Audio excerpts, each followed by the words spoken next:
ನಮಸ್ಕಾರ cricket fans. ಇವತ್ತು ನಾವು ಮಾತನಾಡೋದು West Indies ದಂತಕತೆ sir Garfield Sobers ಬಗ್ಗೆ. ಜುಲೈ 2026ರಲ್ಲಿ 89ನೇ ವಯಸ್ಸಿನಲ್ಲಿ ಸೋಬರ್ಸ್ ನಿಧನರಾದರು. ಆದರೆ ಅವರ ಜೀವನದಲ್ಲಿ ನಡೆದ ಕೆಲವು ಅಪರೂಪದ ಘಟನೆಗಳು ಕ್ರಿಕೆಟ್ ಹಿಸ್ಟರಿಯಲ್ಲಿ ಸದಾ ನೆನಪಾಗುತ್ತವೆ. ಹೌದು, ಸೋಬರ್ಸ್ ಜನಿಸಿದಾಗ ಎರಡೂ ಕೈಗಳಲ್ಲಿ 6 ಬೆರಳುಗಳಿದ್ದವು, ಒಟ್ಟು 12 ಫಿಂಗರ್ಸ್. ಆತ್ಮಚರಿತ್ರೆಯಲ್ಲಿ ಅವರು ಹೇಳಿದ್ದು, 10 ವರ್ಷದಾಗಿದ್ದಾಗ ಶಾರ್ಪ್ ನೈಫ್ ಬಳಸಿ ಸ್ವತಃ extra fingers ಕತ್ತರಿಸಿಕೊಂಡ್ರು.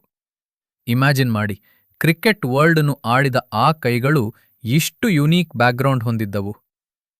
31 August 1968 Nottinghamshire ಪರ ಆಡುತ್ತಿದ್ದ Sobers Glamorgan bowler Malcolm Nash ಅವರ ಬೌಲಿಂಗ್ನಲ್ಲಿ ಒಂದೇ ಓವರ್ನಲ್ಲಿ ಕನ್ಸಿಕ್ಯೂಟಿವ್ 6 ಸಿಕ್ಸರ್ಸ್ ಹೊಡೆದ ಮೊದಲ್ ಕ್ರಿಕೆಟರ್.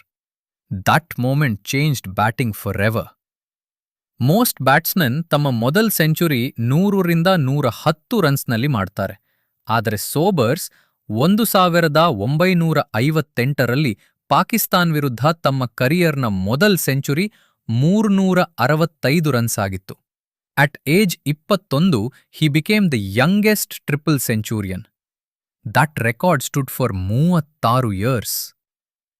ಸೋಬರ್ಸ್ ಮಾತ್ರ ಕ್ರಿಕೆಟ್ ಹಿಸ್ಟರಿಯಲ್ಲಿ ಒಂದೇ ಮ್ಯಾಚ್ನಲ್ಲಿ 3 ಬಗೆಯ ಬೌಲಿಂಗ್ ಸ್ಟೈಲ್ಸ್ ಮಾಡಬಲ್ಲವರು: left arm fast medium, left arm orthodox spin ಮತ್ತು ಲೆಫ್ಟ್ ಆರ್ಮ್ ಚೈನಾಮೆನ್.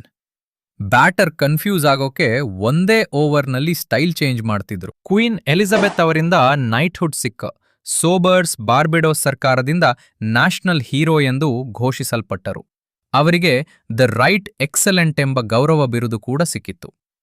ಸೋಬರ್ಸ್ 93 ಟೆಸ್ಟ್ಸ್ ಆಡಿದ್ದು 8032 ರನ್ಸ್, ಆವರೇಜ್ 57.78, 26 ಸೆಂಚುರೀಸ್, 235 ವಿಕೆಟ್ಸ್. 1965ರಿಂದ 72ರವರೆಗೆ ಕ್ಯಾಪ್ಟನ್ ಆಗಿ ವೆಸ್ಟ್ ಇಂಡೀಸ್ ಟೀಮ್ನು ಯಶಸ್ವಿಯಾಗಿ ಮುನ್ನಡೆಸಿದರು. ಇದು ಸರ್ ಗಾರ್ಫೀಲ್ಡ್ ಸೋಬರ್ಸ್ ಅವರ ಕ್ರಿಕೆಟ್ ಜರ್ನಿ. ರಾತ್ರಿ ಪಾರ್ಟಿ, ಬೆಳಗ್ಗೆ ಸೆಂಚುರಿ, ಒಂದೇ ಓವರ್ನಲ್ಲಿ 6 ಸಿಕ್ಸರ್ಸ್.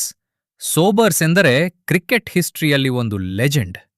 ಅವರ ಲೆಗೆಸಿ ಕ್ರಿಕೆಟ್ ಫ್ಯಾನ್ಸ್ ಹೃದಯದಲ್ಲಿ ಸದಾ ಜೀವಂತ. ಈ ವಿಡಿಯೋ ನಿಮ್ಗಿಷ್ಟವಾದರೆ ಲೈಕ್ ಮಾಡಿ, ಶೇರ್ ಮಾಡಿ ಮತ್ತು ಕ್ರಿಕೆಟ್ ಲೆಜೆಂಡ್ಸ್ ಬಗ್ಗೆ ಇನ್ನಷ್ಟು ವಿಡಿಯೋಸ್ ನೋಡಲು ಸಬ್ಸ್ಕ್ರೈಬ್ ಮಾಡಿ.